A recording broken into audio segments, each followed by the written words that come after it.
Do you want a chance to play poker for a share of £3 million?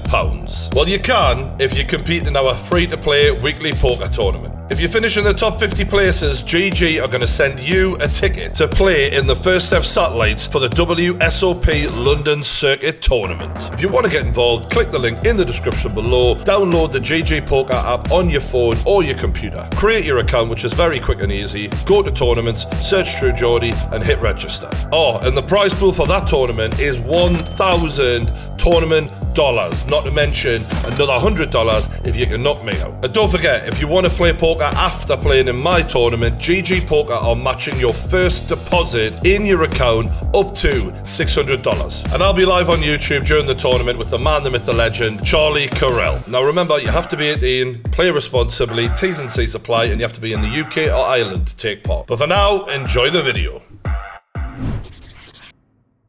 Welcome back to the Pain Game YouTube channel. Today we're talking KSI versus Tommy Fury. As it happens, it's KSI's 30th birthday. Happy birthday, bro. If you're watching, this guy helped me as much as anyone probably since I started my YouTube channel. I wish him the best. I hope he's having a good one, and he's gonna be having a very good one because he is confirming a fight, by everything I'm hearing, against Tommy Fury. This is a mega fight. In terms of UK celebrity status, young men who are half celebrity, half athlete, putting it all together, this is one of the biggest fights of the UK this year. Easily. My first thoughts are, this is a great coup for KSI and the Misfits side of things, because Jake Paul put on a huge fight against Tommy Fury, sort of dismissed KSI as a legitimate opponent, and in that time a lot of footage of Nate Diaz has been coming out not looking great. The hype for that fight, with it taking so long to put together, is on the downward turn, I'd say. And with KSI landing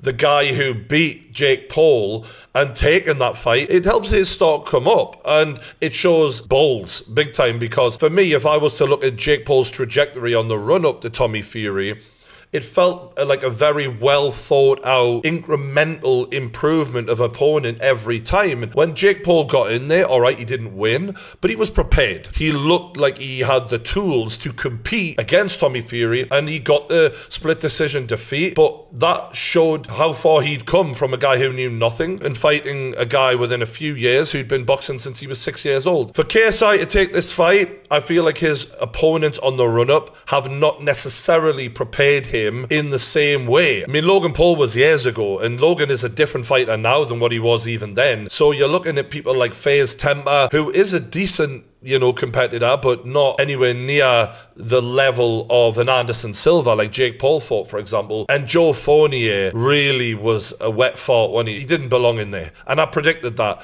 So while KSI showed he was very good in those fights, the path of resistance wasn't what I would say adequate in build-up fights to fight a Tommy Fury. So this takes bravery, and one of the benefits of that is we just really haven't seen KSI's flaws exposed in those fights because he was so devastating and because those guys weren't on his level. What Tommy Fury has to work with in knowing the game of KSI is pretty minimal. So there are pluses and negatives in that. Let's look at what Tommy Fury had to say about the fight. Hopefully we can get this KSI fight over the line, and I'll knock off another YouTuber. That's my plan this year. I want to end YouTube boxing within 12 months. So that's my plan. That's a weird one. I'm going to end YouTube boxing. I mean, is a split decision win over Jake Paul ending anything? If anything, you basically showed you aren't that far away from him. You struggled to beat him, hence split decision, and proved that your level, while it should be miles away from YouTube boxing, is very close to that. So you haven't ended anything, mate. And I'm not saying this because Tommy said something about me in the past. Like, this is just truth. You know, all these guys are the same to me. There's not one that stands out from the rest. They're all about the same. So anyone can get it. I'm not bothered. So, you know, I'm used to growing up, you know, fighting against proper boxers. So these guys are a bit of a joke, to be honest. Bit of a joke. Banter, fair enough. You say what you got to say to sell the fight, and I respect that. But to go to a split decision and call these guys a joke, it's like, mate, if they were a joke, you would have smoked them inside 2 rounds. And Vidal Riley's another one that's turned around and said they want to be very vocal. He's fighting tonight. Yeah. I mean, any response in terms of what Vidal has turned around and said that he would, I mean, end you in terms of... I mean, at the end of the day, no disrespect, but, you know, Vidal's fighting in, you know, he's fighting a lot lower than me, you know. Say what you want about opposition, but I'm fighting at a world championship level. This took a turn. Vidal's fighting a lot lower than me. Okay, what is this guy on? We need to hear the rest of this. I'm doing millions of pay-per-view buys with all these big names.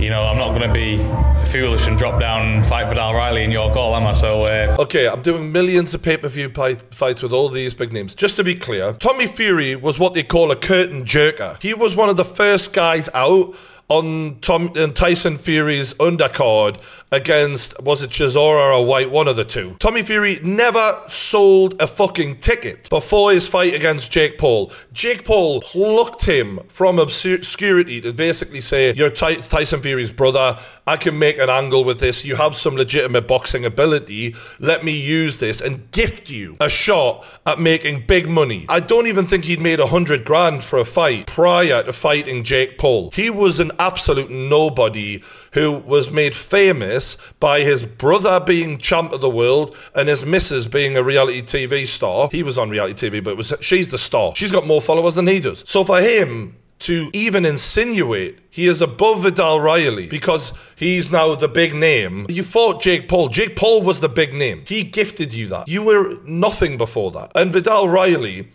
is a fighter who is doing what you say. Tommy Fury said, I'm going to fight for world titles. I'm going to do this serious boxing thing. Reality is, you went and fought YouTubers, struggled against them, and made a shitload of money, proved that your level isn't that high, so I'm going to stick to fighting these entertainers where I'm just a bit better than them and make a lot of money. The reason you don't want to fucking touch Vidal Riley is because he would kill you.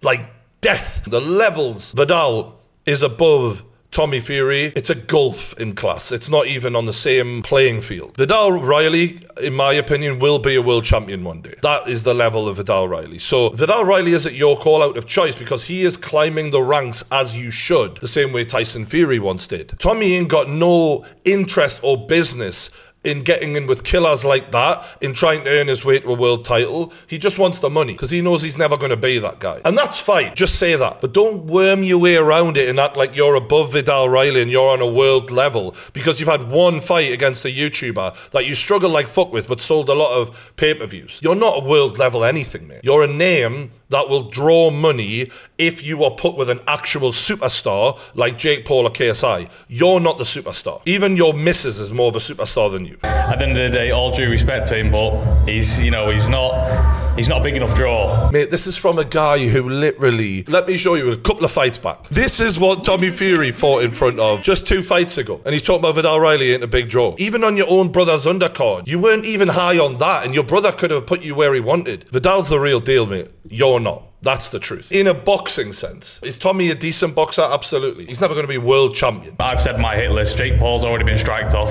KSI's next. And from what I seen the other day, Jake Paul wants it again in February. So listen, I'm happy. I'm happy. Keep these fights rolling in. He's happy because he's been boxing since he was 6 years old and these lads have been boxing for like 5 years. So he has a massive advantage over them. Get your money. I'm not a hater. I get what he's doing here. But the reality is, if you were the real deal and you've been boxing since 6 years old, you would be doing what Vidal was doing. You would be on the journey to try and win a world title. You wouldn't be messing around with YouTubers. So let's just have it right. In terms of KSI, him saying, oh, Jake Paul, KSI, these guys are all the same. They are not. KSI brings a completely different package to the table and could cause Tommy problems. Different problems. I think Jake Paul is more of a textbook boxer than KSI. KSI, trains in an MMA gym. He has strange footwork that is unpredictable. He throws things from dodgy angles. He can catch people by surprise. He's explosive. He's energetic. He's got some good power on him. So while I completely agree that Tommy should be the favorite in the run-up to this fight, KSI can hurt him and potentially knock him out. So that's what makes this exciting. I really rate JJ for taking this fight because it ain't easy. This is a massive discrepancy in experience. And if he pulls it off, it would be one unbelievable moment for him in his career because to do what Jake Paul couldn't do is the ultimate win for KSI. We're kind of fortunate because we kind of don't lose either way because KSI is not supposed to beat Tommy Fury. So if he does, amazing. If he loses to Tommy Fury, so what? Jake Paul lost to Tommy Fury. That then sets them up on an even playing field to have Jake Paul, KSI, the final fight to decide the true king of influencer boxing, which I would love that. Either way, whether KSI wins or loses, I want to see that fight. We all want to see that fight, and it is becoming a little bit Manny Pacquiao, Floyd Mayweather, AJ Fury, and that. Like, the thing about Jake Paul and KSI, they're both more in tune with what fans want than pro boxers are. And I really hope that they listen to what their fans want and make sure that they deliver on that. Because for their own life journey, legacy, they don't want to be 50 to 60 years old and still having the conversation of what would have happened. I don't want to see that. They're saying Muhammad Ali shit, man. This is entertainment. This is influencer boxing. We want to get what we want, and that should be the difference between real boxing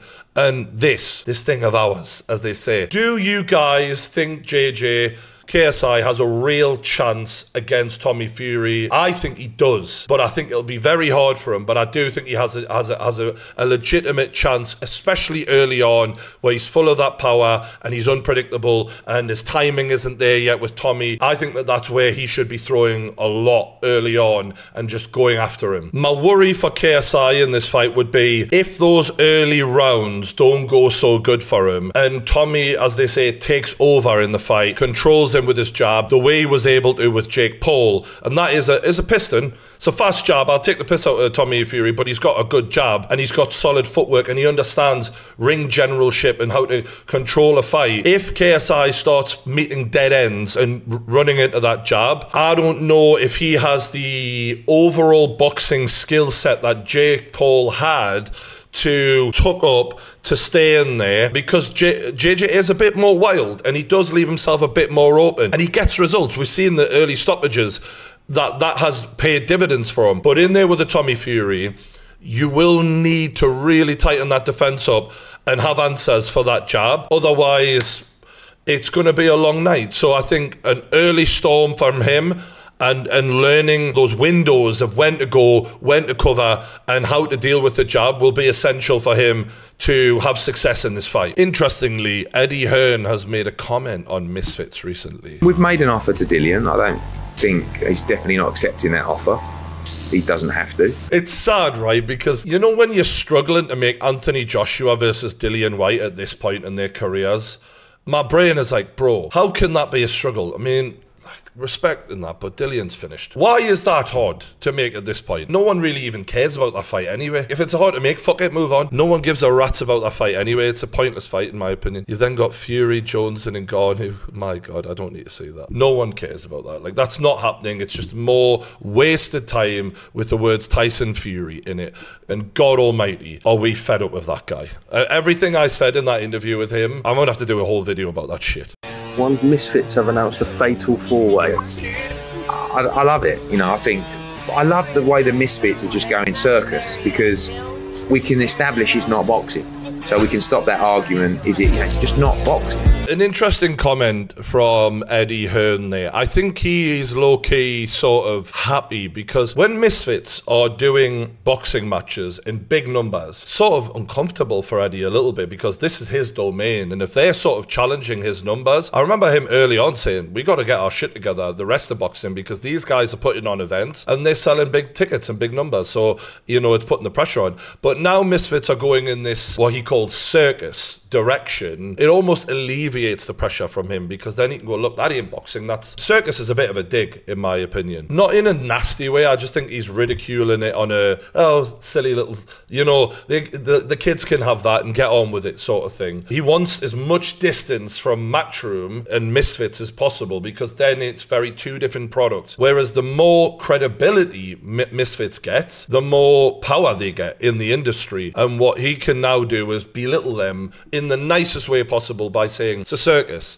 but it's fun and I love it. I think there's a hint of sarcasm in there. However, I see what he means, and I empathize with Misfits right now because, like I said in earlier videos, there's a real lack of stars there. The big sidemen, for example, and the other big YouTubers in the industry, they're not fighting. And they've just lost Jay Swingler. And they're going in a direction where they're trying to find reasons for you to want to watch. But the whole point of influencer boxing is seeing big influencers get in the ring with big audiences and fight each other. And that was the fun of it. But the problem now is they're not doing that. There's not big names aside from KSI and maybe Deji and maybe one or two others, obviously Jake Paul, but he's fighting, you know, MMA guys and boxers and whatnot. So they're trying to make chicken salad out of chicken shit. This fatal four-way of, you know, let's be real, of guys who have really low followers in terms of you're comparing to your Jake Pauls and your Logans and your JJs and Dejis, and maybe this will take off. I can't say it won't,